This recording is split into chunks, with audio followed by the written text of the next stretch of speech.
Canyon's only a couple thousand, so it's the south side. Right. It's a small tower. But it's still that capacity, but there's not enough large pipes.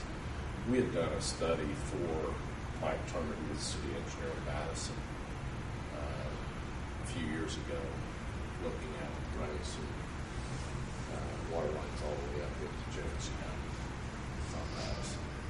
So, I mean, there is some capacity there. There is. What we look at is the fact that being on the Ohio River, even though this lens is very small, it's got a 274,000 square mile watershed. You know, so if it goes dry, we're all screwed anyway. So People it goes dry. Yeah. So, but so there's a tremendous amount of capacity out of this area. It's just something to think about. You may not want to discount that as an alternative.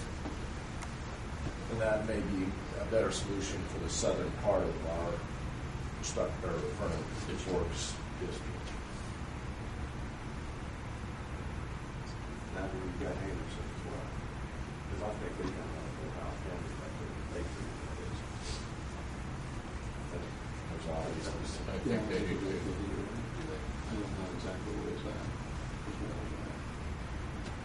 Is there anything else that we should discuss?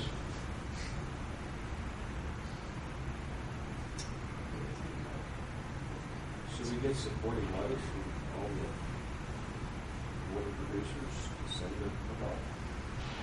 Because I think that we should be ones that can show over and make things work. Which producers are you thinking about? I don't think we're going to get any letters from Well, not Jennings County or. right, because we have the same attorney. Yeah.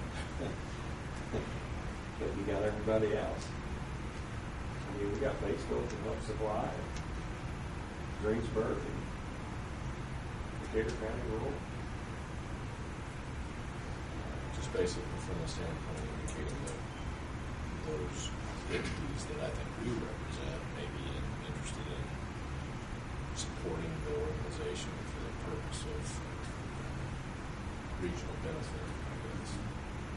I think we would have to get our story together even to ask them to support us. That's the problem, is getting the story together. That's true. Yeah, you're probably right. Outside of this room, it's going to be hard to get those people without showing them that you guys can benefit from that in the future. We get Canyon Water and Anderson Water involved. Might be a plus. I thought he was going to try to talk to them. His name, Bob Ryder. I haven't seen him. I don't know if he has him. I haven't seen him in 2 months. any conversation with him. Or should we meet again after we had some chance to talk to them before our next scheduled meeting? I would say if you go talk to them and see what kind of information you got, decide that. Make a phone survey of you guys to see when we should meet again after that. Because our next meeting would be 5 weeks. Not only that, but it would only make 5 weeks till the money goes back in the rat box, or whatever you want to call it. I'd say you meet with them so you know that you get to meet with them, but it might take 2 weeks. So once we have some information together, then come back together again, whenever that might be. I think so. Should we make it a Thursday so that Thursday is our meeting day? Do we want to try to meet between the time that you meet individually with them and the full-blown town council meetings or city council meetings? See, I don't think we're going to get to go to the council an open meeting like that because we're not going to want to admit that they need any help. I think that's probably right. That we offered some long-range prospects that they might listen to that, but not make any decisions about it, and they want to talk about a problem now in public. It'd be difficult to get a letter of support from them unless they, I guess they could do that without. Yeah, it'd just be from the town board president or from the utilities board president. It's following. Well, why don't we meet with them and see where we are then? And once we've done that, then we can decide whether we should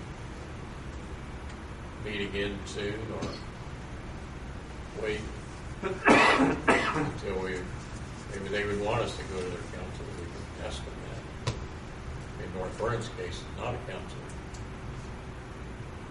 It's a utility board or the water board. That's utility service board.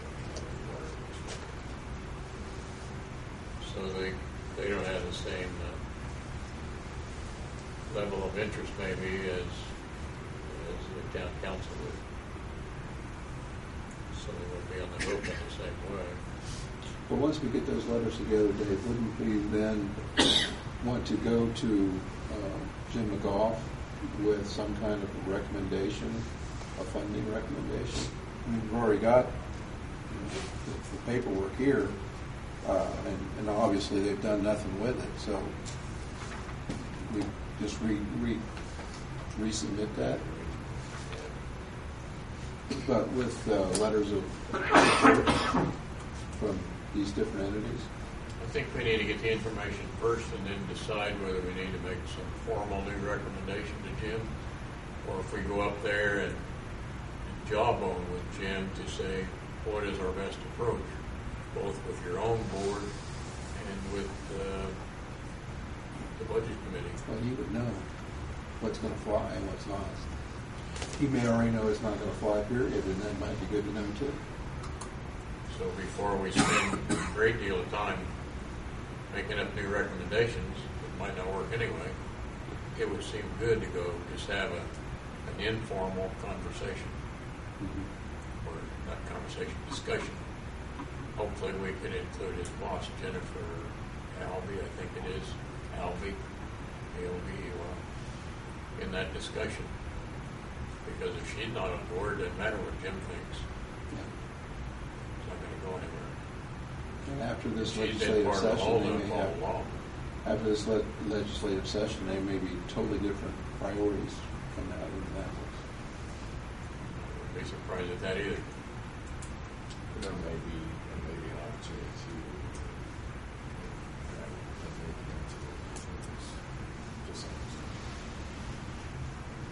Once we know more about what we want to talk with him about, we should talk with Cleo Duncan. Because I believe it was Cleo's initiative that got the resolution for the $2 million grant for Decatur County Rural Water. I'm certain of it. Had she not pressed him to do something, I'm not certain that anything would happen. I think they finally got ticked off enough with the other representative that they decided they were going to listen or wait for his input. They were going to do what they believed was the right thing, and I believe Cleo pressed them to do that. And so we would need to have her in our, I don't want to say our hip pocket, because that's not what it would be. We need to have her full support, and I believe that she wants this district to be able to move forward, because it's her idea in the first place. Yeah, it's going to die otherwise. Without her continued support. For lack of funding, it's just going to disappear. Is there anything else we ought to talk about? Well, if you want somebody to go with you at the Indy, I'd be glad to go with you. I think you indicated that you would be glad to go there too, right? Anybody else who would want to go? Or should we keep our contingent small? Oh, you guys can go and I'll stay home. I would appreciate it. Pardon me? What makes a quorum? All right. I wouldn't take it.